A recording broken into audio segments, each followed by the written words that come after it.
आखिरी दिन है।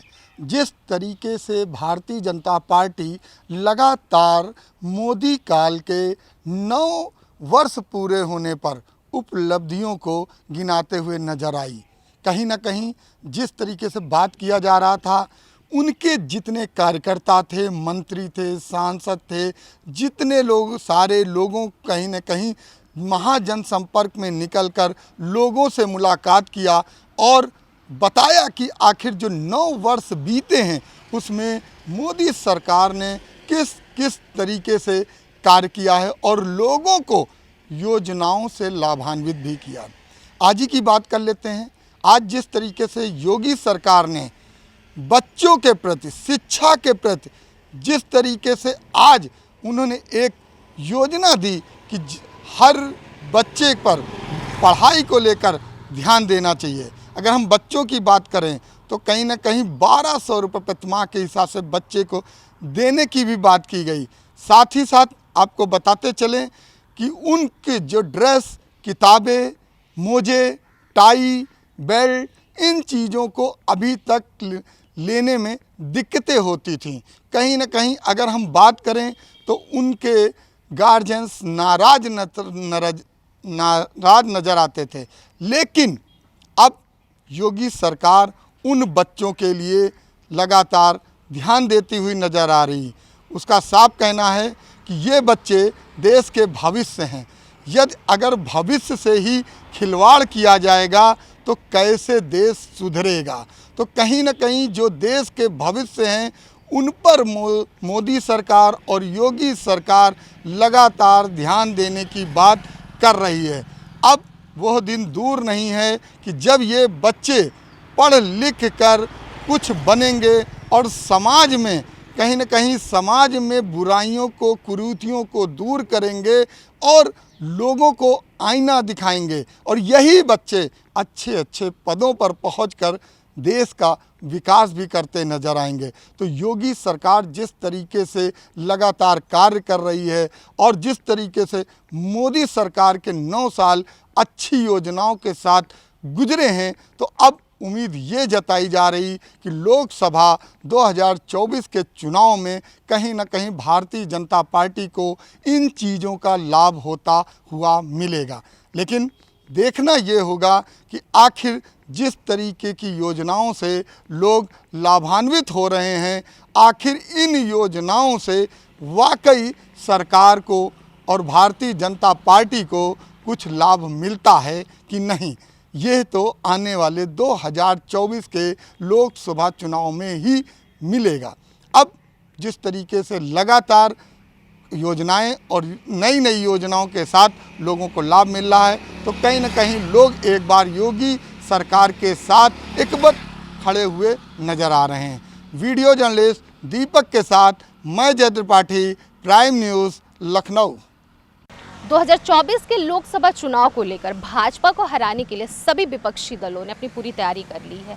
महागठबंधन का कल बैठक हुआ बेंगलुरु में, किस तरह से भाजपा को हराया जाए। वहीं इसके पहले पटना में भी एक बार गठबंधन का बैठक हो चुका है। अब अगर बात की जाए कल बेंगलुरु के बैठक की, तो इस बैठक में इन विपक्षी दलों के गठबंधन का एक नया नामकरण भी हुआ है, जिसका नाम है INDIA। INDIA का फुल फॉर्म हुआ Indian national development inclusive alliance. इस नाम पर मुहर भी लग चुका है। अब अगर बात की जाए समाजवादी पार्टी की, तो समाजवादी पार्टी के राष्ट्रीय अध्यक्ष अखिलेश यादव का साफ तौर पे ये कहना है कि जिस तरह से भाजपा 2014 में आई थी, उसी तरह से भाजपा 2024 में वापस भी जाएगी इस उत्तर प्रदेश से। अब अगर बात की जाए अखिलेश यादव की, तो अखिलेश यादव कल बेंगलुरु बैठक के बाद आज लखनऊ अपने कार्यालय पे मौजूद होंगे और सभी अपने कार्यकर्ताओं के साथ बैठक करेंगे। चुनावी रणनीति को लेकर कयास ये भी लगाया जा रहा है कि समाजवादी पार्टी के कुछ ऐसे नेता हैं जो अखिलेश यादव से नाराज हैं, जिसकी नाराजगी को भी दूर करने के लिए अखिलेश यादव मौजूद होंगे, सभी बातों को साफ तौर पे क्लियर करने के लिए मौजूद रहेंगे और चुनावी रणनीति क्या होगी इस बारे में भी चर्चा करेंगे। कैमरा पर्सन दीपक के साथ अनन्या मिश्रा, प्राइम न्यूज़, लखनऊ। उत्तर प्रदेश ने महंगाई से आम जनता की कहीं ना कहीं कमर तोड़ दी। अगर हम बात करें तो लगातार सब्जियों की, तो सब्जी लगातार महंगी होती नज़र आ रही। जिस तरीके से टमाटर की बात कर रहे थे, टमाटर लगातार उछाल मारता हुआ नज़र आ रहा है। अभी भी वर्तमान की बात करें तो कहीं ना कहीं 160-140 रुपए किलो टमाटर मिल रहा है। हालांकि जिस तरीके से यहाँ पे आप देख सकते हैं कि किस तरीके की दुकान है, यहाँ सभी चीज़, हालांकि टमाटर भी आप देख सकते हैं जिस चीज़ को ढूंढ रहे हैं लोग मिल नहीं रहा, टमाटर के लिए बड़ी मारा मारी उसके बावजूद भी।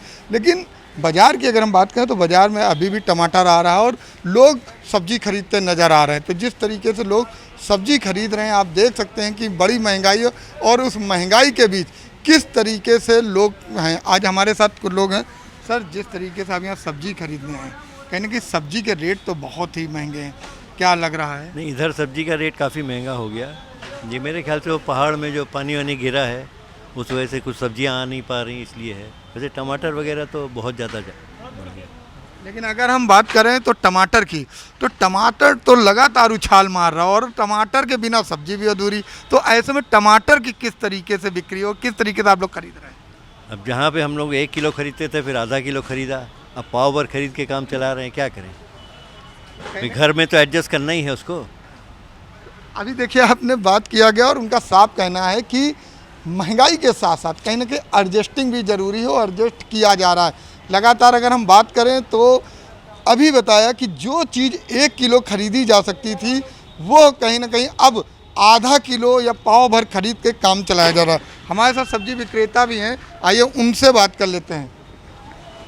जहाँ दुकानदारी बहुत अच्छी चल रही थी लेकिन अब सब्जी महंगी हुई, तो दुकानदारी कैसी है आप लोगों की? इसमें दुकानदारी हम लोगों की डाउन है।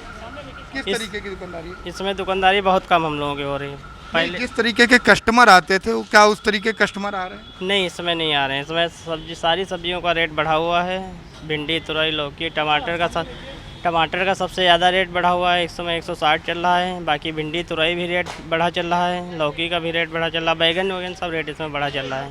तो जैसे लगातार बात किया जाता था, लोग आते थे 1-1 किलो ले जाते थे टमाटर, अब वही लोग कितना टमाटर ले रहे हैं?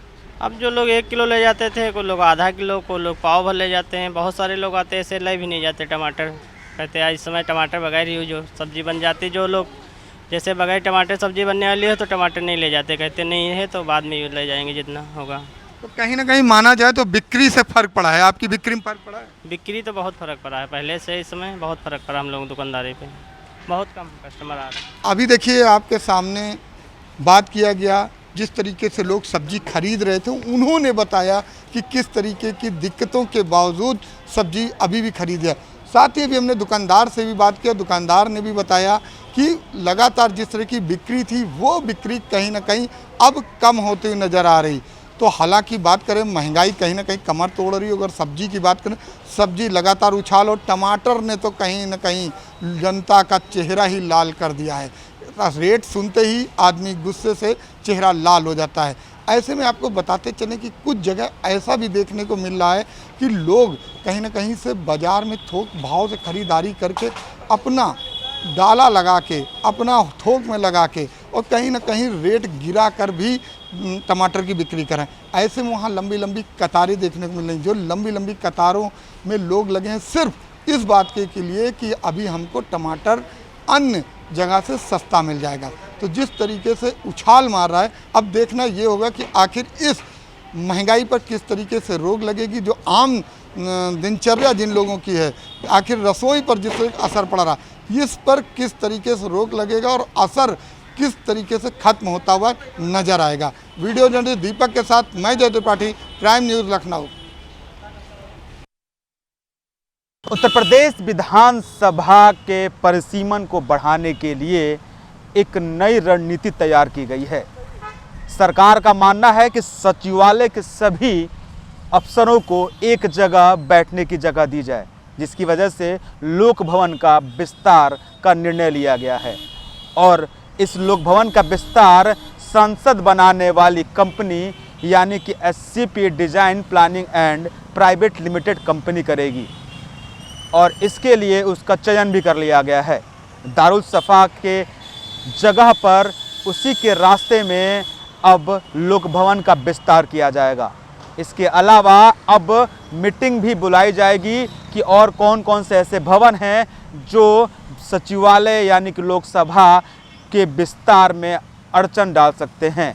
उन सभी मकानों को चिन्हित किया जाएगा और उस जगह पे अब लोक भवन का विस्तार किया जाएगा। इसकी एक और एक महत्वपूर्ण वजह है कि जितने भी सचिवालय के अफसर हैं वो सभी एक जगह बैठ पाए और विधायक आवास को कहीं और शिफ्ट करके वहाँ पे सचिवालय के क्षेत्रों की परिसीमन तय की जाएगी। कैमरामैन सूर्या के साथ नंदन श्रीवास्तव, प्राइम न्यूज़, लखनऊ। नमस्कार, आप देख रहे हैं प्राइम न्यूज़ और मैं हूं अवधेश अवस्थी।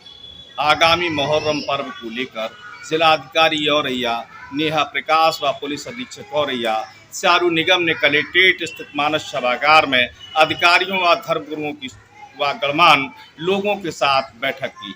बैठक में जिलाधिकारी औरैया, नेहा प्रकाश ने कहा कि आप लोग शांतिपूर्ण ढंग से सौहार्दपूर्वक त्यौहार मनाएं। अनेकता में एकता ही देश की पहचान है। जिलाधिकारी ने उपस्थित गणमान्य लोगों के सुझाव को भी सुना और अधिकारियों को सुझावों पर ध्यान देने के निर्देश दिए हैं। इसके साथ ही जिलाधिकारी औरैया, नेहा प्रकाश ने त्योहार पर बिजली, पानी, सफाई व्यवस्था को दुरुस्त रखने के निर्देश दिए हैं। तो वहीं जिलाधिकारी औरैया, नेहा प्रकाश ने लोगों से कहा है कि कोई भी नई परंपरा नहीं डाली जाए, निर्धारित रूट से ही जुलूस निकाला जाए। किसी धर्म संप्रदाय के संबंध में कोई भड़काऊ टिप्पणी करने से बचें। किसी भी प्रकार की कोई भ्रामक अफवाहें न फैलाएं, किसी के बहकावे न आए। जिलाधिकारी औरैया, नेहा प्रकाश ने बिजली विभाग को भी निर्देश दिए हैं कि जो भी तार नीचे हैं उन्हें दुरुस्त कर लिया जाए, जिससे जुलूस में किसी भी प्रकार की परेशानी ना हो। तो वहीं जिला प्रशासन ने मुहर्रम त्यौहार को लेकर के अभी से तैयारियां पूर्ण करनी शुरू कर दी हैं। तो वहीं अपर जिलाधिकारी सहित औरैया के तमाम अधिकारी कलेक्ट्रेट स्थित मानस सभागार में बैठक में मौजूद रहे। Awadhesh Awasthi, prime news, Auraiya. बुलंदशहर के थाना नरसेना क्षेत्र के गांव मवाई में तड़के सुबह 4 बजे राजपाल सिंह के मकान का लेंटर भरभरा कर गिर गया। जिस समय यह हादसा हुआ उस समय राजपाल का परिवार मकान के ग्राउंड तल पर सो रहा था। इससे पहले कि परिवार के लोग कुछ समझ पाते, परिवार के सभी 12 सदस्य मलबे में दब गए। लेंटर गिरने की आवाज़ सुनकर गाँव के मौके पर पहुंचे और राहत बचाव कार्य में जुट गए। एसडीएम और सीओ सियाना की मौजूदगी में राहत बचाव ऑपरेशन चलाया गया। रेस्क्यू ऑपरेशन में मलबे में दबे परिवार के 8 सदस्यों को बाहर निकाला, अस्पताल पहुंचाया गया। इस हादसे में परिवार के मुखिया राजपाल, उनकी पत्नी और 2 बेटे की मौत हो गई। पुलिस ने शव को पोस्टमार्टम के लिए भेज दिया गया है। बताया गया है राजपाल ने अपने पुराने घर की पहली मंजिल पर 18 घंटे पहले लेंटर डाला था। बारिश होने की वजह से लेंटर की सपोर्ट के गिरने से लेंटर अचानक भरभरा कर गिर गया, जिससे यह हादसा हुआ। डीएम और एसएसपी मौके पर पहुंचे, पीड़ित परिवार को संभावना दी। प्रत्येक मृतक को 4-4 लाख रुपए की आर्थिक सहायता की घोषणा भी डीएम ने की है और मुख्यमंत्री सीएम योगी ने भी हादसे पर गहरा दुख जाहिर किया है। डीएम ने बताया शासन की मदद के साथ मकान की क्षतिपूर्ति और अन्य योजनाओं का लाभ भी पीड़ित परिवार को दिया जाएगा। कैमरामैन फैजान के साथ मैं अदनान इबाद, प्राइम न्यूज़, बुलंदशहर। बीते दिनों हुई 25 लाख की लूट और 14 वर्षीय नाबालिग लड़की की हत्या का पुलिस ने आज खुलासा कर दिया है। खुलासा करते हुए पुलिस ने एक आरोपी को आज मुठभेड़ के दौरान गिरफ्तार किया है। जब पुलिस क्राइम सीन को रिक्रिएट करने के लिए आरोपी को ले जा रही थी तो उसने दरोगा की पिस्टल छीनने का प्रयास किया। इसी दौरान जवाबी कार्रवाई में पुलिस की गोली बदमाश की पैर जा लगी, जिससे वह घायल हो गया। आज सेंट्रल जोन के डीसीपी ने प्रेस कॉन्फ्रेंस में खुलासा करते हुए जानकारी दी है कि जो मृतका लड़की है उसके पिता पास में ही क्लिनिक चलाते हैं। अभी हाल ही में उन्होंने अपना एक प्लॉट बेचा था। उस प्लॉट की जो रकम थी वो घर में रखे हुए थे, जिसको लेकर जो मृतक के पिता थे उनका जो दोस्त था उसकी नीयत फिसल गई और उसने ये प्लान बनाया कि घर में रखे पैसे लेकर भागना है। जब वह घर में घुसता है तो वहाँ पर उसको लड़की मिलती है और लड़की को देखकर वह हक्का बक्का रह जाता है और सबसे पहले वो उस लड़की को मारता है और घर में जो रखा सारा सामान है उसको लेकर फरार हो जाता है। जब मृतका के पिता वापस घर लौटते हैं तो उन्हें जब इस पूरी घटना की जानकारी होती है तो उन्होंने इसकी सूचना तुरंत पुलिस को दी। मौके पर पुलिस ने जब पहुंचा तो उन्होंने अपने दोस्त पर शक जाहिर किया। उस जाहिर शक के दौरान जो आरोपी की लोकेशन थी वो वहीं की पाई गई थी, जिसके बाद पुलिस ने आरोपी की धरपकड़ की। अब फिलहाल पुलिस ने आरोपी को गिरफ्तार करके जेल भेज दिया है और आगे की कार्रवाई की जा रही है। ग्रेटर नोएडा से Nadeem Saifi, Prime News. UP के मुख्यमंत्री योगी आदित्यनाथ ने जब से माफियाओं पर प्रशासन और पुलिस को कड़ी कार्रवाई करने के निर्देश दिए हैं तो उसी क्रम में अब शाहजहांपुर के DM Umesh Pratap Singh action mode में नज़र आ रहे हैं। शाहजहांपुर के थाना रौजा क्षेत्र के लोधीपुर के कुछ लोग डीएम के दरबार में अपनी शिकायत लेकर पहुंचे। उस शिकायत में लिखा था कि कुछ भूमाफियाओं ने एक गिरोह, संगठित गिरोह के तहत खन्नौत नदी की भूमि को बेचना शुरू कर दिया है और इसी क्रम में जब कुछ वर्ष पूर्व राजस्व की टीम उस नदी की पैमाइश करने पहुंची थी तो उन हौसले बुलंद भूमाफियाओं ने उस राजस्व की टीम को नदी की नाप नहीं करने दी, बल्कि 100 से अधिक लोगों ने उनका घेराव कर उनसे गाली गलौज की और उन्हें मारने पीटने पर आमादा हो गए। इस मामले में लेखपाल रहे थाना रौजा में एफआईआर भी दर्ज कराई थी, लेकिन उन भूमाफियाओं पर, उस संगठित गिरोह पर कड़ी कार्रवाई न होने की वजह से उनके हौसले बुलंद हैं। इसी क्रम में उन भूमाफियाओं ने लोधीपुर के कुछ संभ्रांत लोगों पर थाना रौजा में पुलिस से साठगांठ कर फर्जी मुकदमा भी दर्ज करा दिया है। बस फिर क्या था, नदी की भूमि पर कब्जा और उसके बेचने की बात को पढ़कर डीएम उमेश प्रताप सिंह का पारा हाई हो गया। उन्होंने तत्काल राजस्व के कुछ अधिकारियों को कार्यालय में बुलाया। इसके बाद शाहजहांपुर के अधिकारियों में हड़कंप मच गया। जब अधिकारी डीएम शाहजहांपुर के समक्ष पहुंचे तो उन्होंने तत्काल ही नदी पर पहुंचकर और वहां नदी की ज़मीन कितनी है, कितने लोगों ने उस पर कब्जा किया है और कितने लोग उस वहां पर अवैध निर्माण कर रहे हैं, इसको लेकर सख्त निर्देश दिए कि वहां पर पहुंचें और उस नदी की कब्जा की हुई भूमि की नाप करें और जल्द ही रिपोर्ट उनके समक्ष पेश करें। तो कहीं ना कहीं शाहजहांपुर डीएम उमेश प्रताप सिंह के अधिकारियों को दिए गए ये सख्त निर्देश ये बात का संकेत दे रहे हैं कि रिपोर्ट आने के बाद शाहजहांपुर में भूमाफियाओं पर बड़ी कार्रवाई हो सकती है। शाहजहांपुर से प्राइम न्यूज़ के लिए कमल सिंह। जनपद कासगंज के थाना ढोलना क्षेत्र के ईसेपुर गांव के निकट एक महिला का अज्ञात शव मिलने से क्षेत्र में सनसनी फैल गई। जैसे ही घटना की जानकारी पुलिस कप्तान और आला अधिकारियों को हुई तो भारी मात्रा में पुलिस फोर्स और आला अधिकारी घटना स्थल पर पहुंच गए। बता दें, महिला के सिर में चोट मारकर गंभीर रूप से हत्या कर दी गई। वहीं पुलिस को जैसे ही इसकी सूचना मिली तो मौके पर पुलिस पहुंची, फॉरेंसिक टीम पहुंची, साथ में डॉग स्क्वाड की टीम भी पहुंची है। फिलहाल शव की शिनाख्त नहीं हो पाई है तो पुलिस शव के शिनाख्त कराने के प्रयास में जुटी हुई है। शव का पंचनामा भर के पोस्टमार्टम के लिए भेज दिया गया है। वहीं पुलिस अब अग्रिम कार्रवाई कर रही है। कैमरा पर्सन उवैद के साथ मैं रामेश्वरम गौतम, प्राइम न्यूज कासगंज।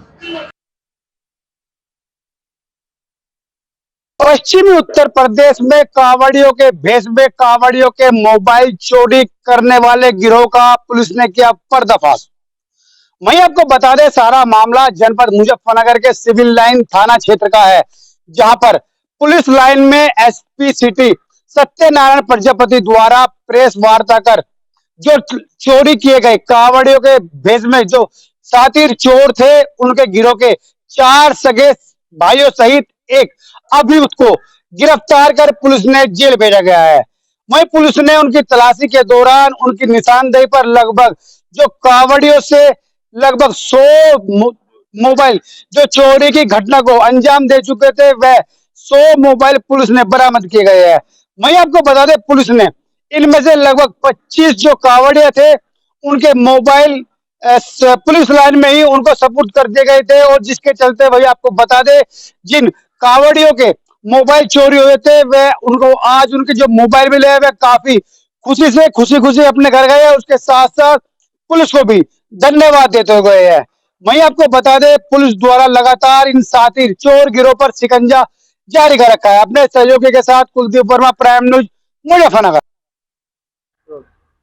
संभल में एक जीएनएम की छात्रा के साथ एक दुष्कर्म करने का मामला आया है और दुष्कर्म के बाद जो आरोपी निजी संचालक जो है फरार है और वहीं पुलिस ने मुकदमा दर्ज किया है। दरअसल आपको बता दें पूरा मामला संभल के थाना रजबा क्षेत्र के गमा का बताया जा रहा है, जहां एक निजी संचालक जो है लंबे समय से एक जीएनएम की छात्रा थी, उसमें प्रैक्टिस कर रही थी, अपने उसी नर्स का काम करती थी, तो उसे लंबे समय से शादी का झांसा देकर उसके साथ दुष्कर्म करता रहा और दुष्कर्म के बाद जब उसने शादी की बात कही तो उसके लिए उसने इनकार कर दिया शादी करने से और वहीं जो छात्रा है उसने परेशान होकर थाना रजपुरा में तहरीर दी है और तहरीर के बाद पुलिस ने मुकदमा दर्ज कर लिया है और वहीं आरोपी के लिए गिरफ्तार के लिए पुलिस प्रयास कर रही है। दरअसल आपको बता जिस तरह से घटना जो संभल में घटी है उस घटना के बाद पुलिस महकमे में हड़कंप मचा हुआ है, क्योंकि एक छात्रा के साथ दुष्कर्म करना और दुष्कर्म के बाद उसे छोड़ देना और वहीं छात्रा का ये आरोप भी है कि उससे 5 लाख रुपए लेकर उसके साथ दुष्कर्म किया, दुष्कर्म की वीडियो बनाई और वीडियो बनाकर उससे ब्लैकमेल करके 5 लाख रुपए लिए और 5 लाख रुपए लेने के बाद उसके लिए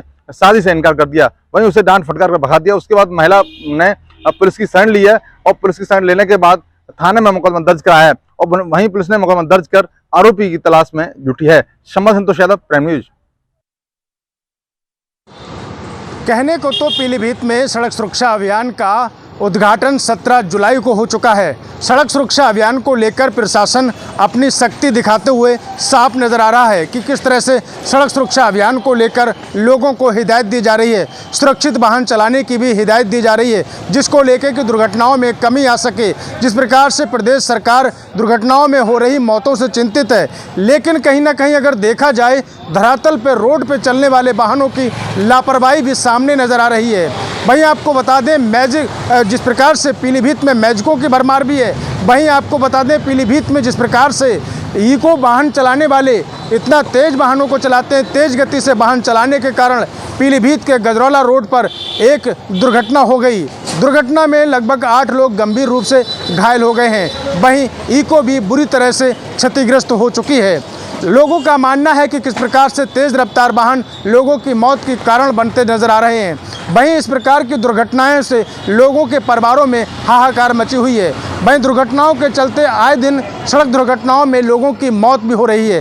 वहीं प्रशासन लगातार दुर्घटनाओं को कम करने के लिए अलग अलग प्रकार के अभियान भी चला रही है। कभी तो सड़क सुरक्षा अभियान तो कभी सड़क सुरक्षा अभियान पखवाड़ा के रूप में चला रहे हैं, जिससे कि सड़क सुरक्षाओं में दुर्घटनाओं में कमी लाई जा सके। लेकिन फिर भी कहीं ना कहीं देखा जाए लापरवाही के चलते वाहनों को जिस प्रकार से लापरवाही से चलाते हैं उसके द्वारा लगातार दुर्घटनाएं हो रही हैं। प्राइम न्यूज़ के लिए करण सिंह की रिपोर्ट पीलीभीत से।